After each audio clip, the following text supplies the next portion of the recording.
उन विभिन्न तरीकों पर चर्चा कीजिए जिनसे सूक्ष्मजीवी इस समय हो रही ईंधन की कमी से पार पाने में मदद कर सकते हैं। साइंस एंड टेक से रिलेटेड है। सूक्ष्मजीव, जिनमें मुख्य रूप से बैक्टीरिया, कवक और शैवाल शामिल हैं, पृथ्वी के पारिस्थितिक तंत्र के एक अभिन्न अंग रहे हैं जो कार्बनिक और अकार्बनिक पदार्थों के विघटन और संश्लेषण में महत्वपूर्ण भूमिका निभाते हैं।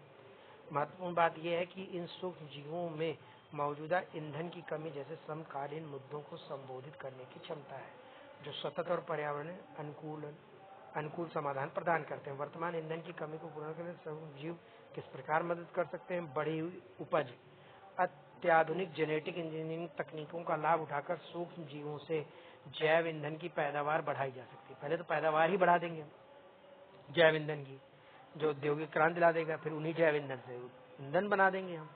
अपशिष्ट उपयोग, सूक्ष्म जीव ईंधन उत्पादन के लिए नगरपालिका और कृषि अपशिष्ट के सबस्ट्रेट के रूप में उपयोग करने के लिए पायलट परियोजनाएं शुरू करने से न केवल अपशिष्ट प्रबंधन के मुद्दों का समाधान हो सकता है, बल्कि ऊर्जा एक नवीकरणीय स्रोत भी सृजित किया जा सकता है।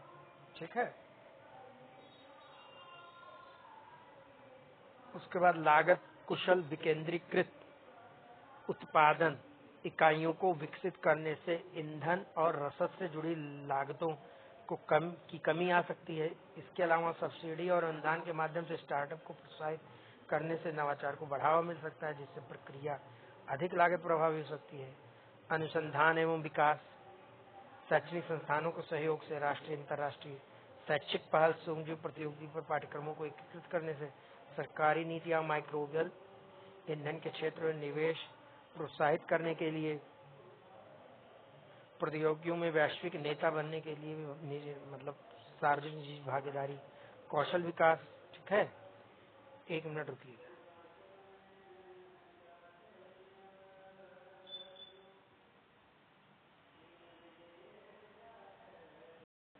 जो क्वेश्चन चल रहा था उसी में इसको जोड़ेंगे। भारत में कई स्थानों पर सूक्ष्म जीवों का उपयोग करके जैव ईंधन के उत्पादन किया जा रहा है। उदाहरण, अहमदाबाद गुजरात में एडवांस बायोफ्यूल, बायोडीजल, एथेनॉल और बायोगैस उत्पादन संयंत्र की स्थापना।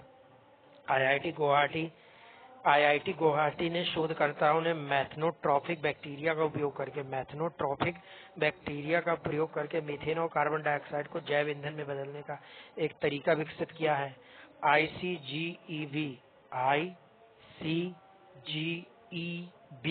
International centre for genetic engineering and biotechnology शोधकर्ताओं ने सिनकोकोकस नामक एक समुद्री सूक्ष्म जीव की वृद्धि दर और शर्करा की मात्रा में सुधार करने के लिए एक विधि विकसित कर रहा है। आंध्र प्रदेश और गुजरात में जैव प्रौद्योगिकी विभाग ने अपशिष्ट ऊर्जा प्रदर्शन संयंत्र स्थापित किए हैं। ठीक है। इसके साथ ही सूक्ष्म जीवों के लिए सरकार कौन कौन से जैव ईंधन को बढ़ाने के लिए कौन कौन से कार्य कर रही है, इसको भी आप लोग जान लीजिए। इसके लिए ये देखिए, पहली बात तो जैव ईंधन पहली पीढ़ी के ये मकई, गन्ना, गेहूं से, दूसरी पीढ़ी के कृषि अपशिष्ट और गैर खाद्य फीड स्टॉक से, तीसरी पीढ़ी के शैवाल से, चौथी पीढ़ी के ये वे आनुवांशिक रूप से संशोधित प्रजातियों की फसलों से बने होते हैं, जिनमें सिंथेटिक जीव विज्ञान और विशिष्ट जैव ईंधन उत्पादन के लिए होता है। जैव ईंधन पर राष्ट्रीय नीति 2018। ठीक है। आर्थिक विकास, पर्यावरणीय लाभ और किसान लोग हो गए और फीड स्टॉक में जैव ईंधन के लिए सरकारी प्रयास। प्रधानमंत्री जीवन योजना, जैव ईंधन पर्यावरण अनुकूल फसल अपशिष्ट निवारण योजना। 2G एथेनॉल की है। गोवर्धन योजना, जैव कृषि संसाधन धन को गैल्वेनाइजेशन करना।